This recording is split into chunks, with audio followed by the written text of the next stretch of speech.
نبیوں کے خلاف بھونکتا نظر آتا ہے، کوئی نبیوں کے خلاف بھونکتا نظر آتا ہے۔ دنیا کے اندر بھونکنے والے کتے موجود ہیں تو ان کو لگام دینے والے مصطفیٰ کے چین بھی موجود ہیں۔ میرے پیارے اسلامی بھائیوں، اللہ تبارک و تعالیٰ قرآن حکیم کے اندر ارشاد فرماتا ہے، یا ایھا الذین آمنوا اتقوا اللہ وکونوا مع الصادقین۔ اس آیت مبارکہ کے اندر تبارک و تعالیٰ نے 3 چیزوں کا تذکرہ فرمایا ہے۔ سب سے پہلے جو خطاب ہو رہا ہے وہ ہے یا ایھا الذین آمنوا، اے ایمان والو، یعنی خطاب رب القدس نے ایمان والوں سے کیا ہے۔ اور دوسری چیز یعنی خطاب ایمان والوں سے، اور کیا خطاب کیا ہے کہ تمہیں اللہ سے ڈرنا ہے اور سچوں کے ساتھ لینا ہے۔ اب 3 چیزوں کے اوپر نہایت اختصار کے ساتھ چند باتیں میں آپ حضرات کی گوش گزار کروں گا، اس دعا کے ساتھ کہ اللہ تعالیٰ حق کہنے اور حق سننے اور حق کے اوپر عمل کرنے کی توفیق عطا فرمائے۔ یہاں علماء کرام کا جمع غفیر ہے، ان کی تھوڑی سی توجہ کی ضرورت ہے اور عام حضرات کی بھی تھوڑی توجہ کی ضرورت ہے۔ نہایت اختصار کے ساتھ چند باتیں آپ حضرات تک پہنچاؤں گا۔ میرے پیارے اسلامی بھائیوں، ہم نے اور آپ نے آج جس زمانے کے اندر، جس وقت کے اندر، جس دور کے اندر آنکھیں کھولی ہیں، یہ دور وہ صحابہ کرام والا دور نہیں ہے جس کے بارے میں مصطفیٰ نے ارشاد فرمایا تھا، خیر القرون قرنی، سب سے بہتر میرا زمانہ ہے، ثم الذین یلونہم ثم الذین یلونہم، اس کے بعد میرے صحابہ کا زمانہ ہے، اس کے بعد میرے تابعین کا زمانہ ہے۔ بلکہ جس زمانے کے اندر میں نے اور آپ نے آنکھیں کھولی ہیں، اس کے بعد ابو داؤد اٹھا کے دیکھیے، ابن ماجہ اٹھا کے دیکھیے، صحیح بخاری اٹھا کے دیکھیے، صحیح مسلم اٹھا کے دیکھیے، سیاہ ستہ کے علاوہ کتب احادیث کے اندر ایک باب باندھا جاتا ہے اور اس باب سے کی جو سرخی لگائی جاتی ہے وہ ہے باب ابواب حدوث الفتن، یعنی یہ ابواب جو فتنوں کے نکلنے کے بارے میں ہے، یعنی بے شمار فتنے اٹھیں گے۔ آقا نے ارشاد فرمایا، یصبح مومنا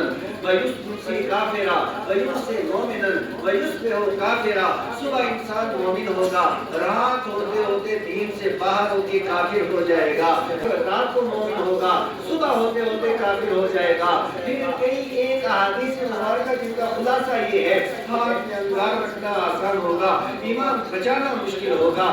میرے پیارے اسلامی بھائیوں، جب ایسے حالات کے اندر اور ایسے دور کے اندر ہم نے اور آپ نے آنکھیں کھولی ہیں، اب ہماری یہ ذمہ داری بنتی ہے کہ ہم آنکھیں کھول کر کے رکھیں اور اپنا ذہن بھی کھول کر کے رکھیں اور کتاب و سنت کے اوپر نگاہ رکھیں اور پھر صحیح طریقے سے آپ نے دین کے اوپر جم جائیں۔ میرے پیارے اسلامی بھائیوں، آج سے پہلے آپ نے سوشل میڈیا کے ذریعے آج پوری دنیا کا جائزہ لیں۔ آج دیکھیے کہ سوشل میڈیا کے اوپر ایسے لوگ بھی ہیں، کوئی ولیوں کے خلاف بھونکتا نظر آتا ہے، کوئی نبیوں کے خلاف بھونکتا نظر آتا ہے، کوئی امام اعظم کے خلاف بات کرتا نظر آتا ہے، کوئی امام شافعی کے خلاف بات کرتا نظر آتا ہے، کوئی اعلیٰ حضرت کے خلاف بات کرتا نظر آتا ہے، اور کوئی ہمارے پیران اعظام اور سادات کرام کے خلاف بات کرتا نظر آتا ہے۔ لیکن یاد رکھیے، اگر دنیا کے اندر بھونکنے والے کتے موجود ہیں تو ان کو لگام دینے والے مصطفیٰ کے چین بھی موجود ہیں۔ انشاءاللہ تعالی جو جس میدان میں بھی اعتراض کرے گا تو دوڑ سے جواب دیا جائے گا، حدیث پہ اعتراض کرے گا جواب دیا جائے گا، فقہ پہ اعتراض کرے گا جواب دیا جائے گا، قرآن تعلیمات کے اوپر اعتراض کرے گا جواب دیا جائے گا، صحابہ و اہل بیت پہ اعتراض کرے گا جواب دیا جائے گا، اور یہ کاذبین کے اوپر اعتراض کرے گا جواب دیا جائے گا، اور منہ توڑ جواب دیا جائے گا، کمر توڑ جواب دیا جائے گا۔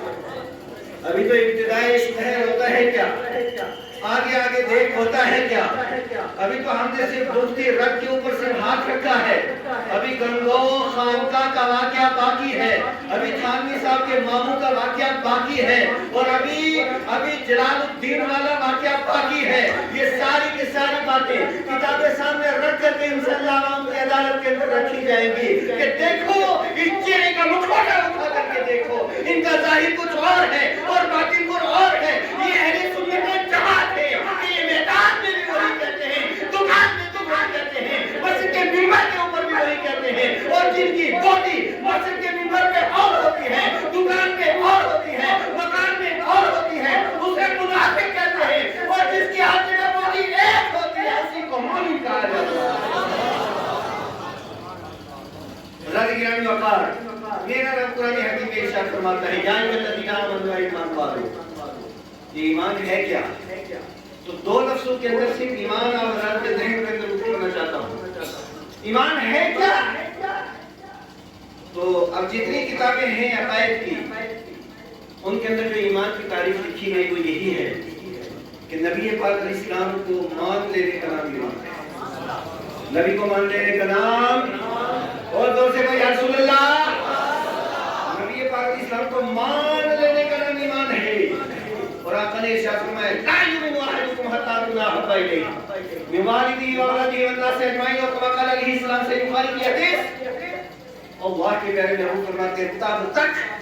تم میں سے کوئی بھی مومن نہیں ہو سکتا جب تک اپنے ماں باپ سے زیادہ، اپنی اولاد سے زیادہ، اور کائنات کی ہر چیز سے زیادہ محبت مجھ سے نہ کر لے، تمہیں کوئی مومن نہیں ہو سکتا ہے۔ اب یہاں ایک لفظ میں آپ سے کہوں گا کہ نبی کی محبت کا نام ایمان ہے، نبی کی محبت کا نام ایمان ہے، اور ایمان کا نام نبی پاک کی محبت ہے۔ تو جہاں پہ ایمان ہوگا وہاں نبی کی محبت ہوگی، اور جہاں نبی کی محبت ہوگی وہیں پہ ایمان ہے۔ اس سے ہٹ کر کے مسئلہ کوئی نہیں۔ اور یاد رکھیے ایمان نبی پاک علیہ السلام کی محبت کا نام ہے، اور ایمان اور عقیدے کے اوپر کسی کے ساتھ کوئی سمجھوتا نہیں ہو سکتا۔ ہم اہل سنت و جماعت ہیں۔ کون ہے؟ غور سے کون ہے؟ اہل سنت و جماعت، اور اہل سنت و جماعت ہی وہی مسلک ہے جسے نبی پاک علیہ السلام نے ہم تک پہنچایا،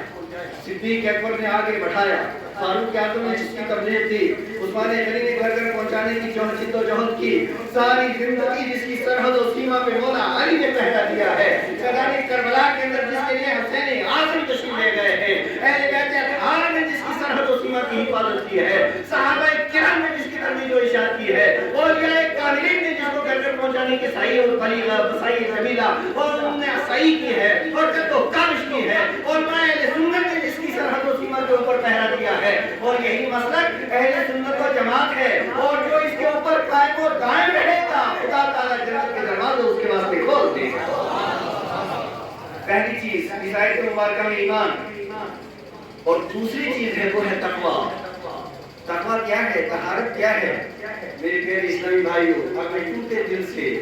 اور ایک دکھی دل کی ایک کہانی آپ حضرات کے سامنے رکھنا چاہتا ہوں، ایک بات آپ حضرات سے شیئر کرنا چاہتا ہوں۔ آج دیکھیے کہ ہم اہل سنت و جماعت الحمدللہ ہمارا عقیدہ ایسا عقیدہ کائنات میں کسی کا ہے نہیں جیسے سنیوں کا ہے۔ سنیوں کا ادب والا عقیدہ، احترام والا عقیدہ، سنیوں ہی کا وہی عقیدہ ہے کتاب و سنت سے ثابت ہے، سنیوں ہی کا وہ عقیدہ ہے جو نجات والا ہے۔ لیکن سنیوں کے اندر اگر آپ دیکھیں گے کہ آج ہماری مخلوق کی حالت کیا ہے آپ بہتر جانتے ہیں، ہمارے مدرسوں کی پوزیشن کیا ہے وہ آپ اچھے طریقے سے سمجھتے ہیں، اور پھر ہمارا گھریلو ماحول کیا ہے وہ بھی آپ اچھے طریقے سے سمجھتے ہیں۔ ضرورت اس بات کی ہے کہ ہماری مسجدیں آباد ہوں، ہمارے مدرسے آباد ہوں، اور تقویٰ و طہارت کے ذریعے ہم دین اسلام کی عملی تصویر بن کر کے بھی ساری دنیا کو یہ پیغام دے کہ محمد عربی کے ماننے والے آج دنیا کے اندر موجود ہیں۔